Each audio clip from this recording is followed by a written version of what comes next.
নমস্কার, আপনাদের সবাইকে ট্রাইব টিভি বাংলায় স্বাগত। আজকে আমরা উপস্থিত হয়েছি সরলাক্ষ হোমসের প্রিমিয়ারে।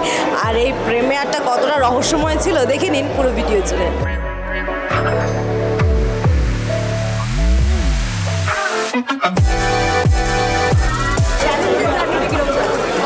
দেখো, জীবনটাই তো একটা চ্যালেঞ্জ, এবং আমি ছোটোবেলা থেকে যেভাবে বড় হয়েছি,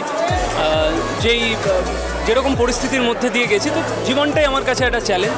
এবং যতদিন চ্যালেঞ্জ থাকে ততদিন ভালো আর কি। চ্যালেঞ্জ না থাকলে মনে হয় জীবনটা বোর্ডাম চলে এসছে। সেই চ্যালেঞ্জটা আমি অ্যাকসেপ্ট করেছি, এবং বাকি কতটা কি করতে পেরেছি সেটা তো দর্শক দেখে বলবে।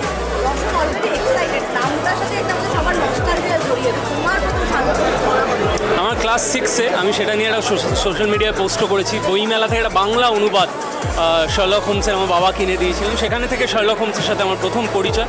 তারপরে ইংরেজিতে সবকটা গল্প পড়েছি। আমার মাস্টার্সের ডিজার্টেশন পেপার শার্লকের উপর। তো শার্লক নিয়ে আমার প্রিপারেশন 10 বছর আগে নেওয়া হয়ে গেছে। Thank you.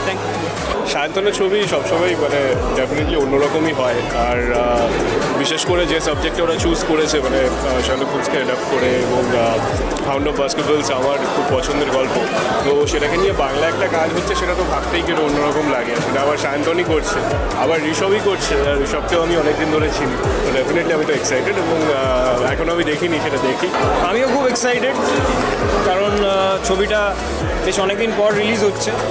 আমাদের শ্যুট তো অনেকদিন আগেই শেষ হয়ে গেছিলো, ফাইনালি রিলিজ হচ্ছে, এটাই খুব খুশির খবর একটা। পরপর রিলিজ ইনসিডেন্টালি, পরপর কাজগুলো হয়নি, কাজগুলো বহুদিন ধরে হয়েছে, বাট প্রডিউসাররা মনে করেছেন যে this is the best time. সবারই বাংলা সিনেমার বলা যেতে পারে। এটা একটা নতুন ধরনের ছবি, মানে আমরা তো বাংলায় প্রচুর গোয়েন্দা গল্প দেখেছি এবং দেখছি, সেটা মাথায় রেখে বলছিল একদম নতুন এক্সপিরিয়েন্স। খুব ভালো গল্প, ডিরেক্টর খুব ভালো অ্যাক্টর একসঙ্গে অভিনয় করেছে। আমার মনে হয় দর্শকের কাছে এটা গোয়েন্দা গল্প হিসেবে একটা নতুন এক্সপিরিয়েন্স দেবে। আমার খুব ছোটোবেলায়, মানে কত বছর এখন মনে নেই, এবং পড়ার আগেও মনে হয় দেখা, মানে জেরেমি ব্রেটের শার্লক হোমসটা যেটা বিবিসির হতো তখন দেখা যেত, ডিডি থাকার দরুন। আমার মনে হয় প্রথম আমার দেখা, তারপরে পড়া। হ্যাঁ, নাকি একসাথেই ওটা হয়েছে সেই মেমোরিটা খুব একটা স্পষ্ট নয়, কিন্তু ওই সময়কার খুবই ছোটোবেলায়। আমার শার্লক হোমস পড়া আমি প্রথমে বাংলা গল্প পড়েছিলাম, বাংলা গল্প সংকলন ক্লাস 5-6-এ।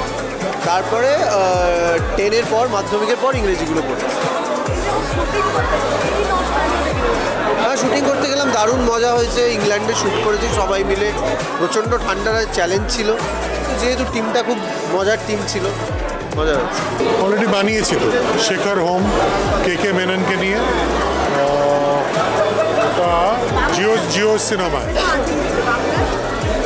হিন্দিতে আছে তো হিন্দিতে থাক, আবার বাংলা মানুষ কি করবে। আমি শার্লক হোমস পড়েছি একদম ছোটোবেলায়, মানে আমার কোন বয়সে তো মনে নেই। দেখো, হাউন্ড অফ দ্য বাস্কেটবলস এটা তো আমরা পাঠ্যক্রমে পড়েছি, মানে in a very concise form আর কি। মানে আমরা ওই পুরো অত বড়টা তো পড়িনি, আমরা গল্পটাকে ছোট করে এডিট করে যতটুকু আমরা পড়েছি আমাদের একটা সিলেবাসে ছিল। তো আমি শার্লক নিয়ে তো সবসময় ছোটোর থেকেই আমরা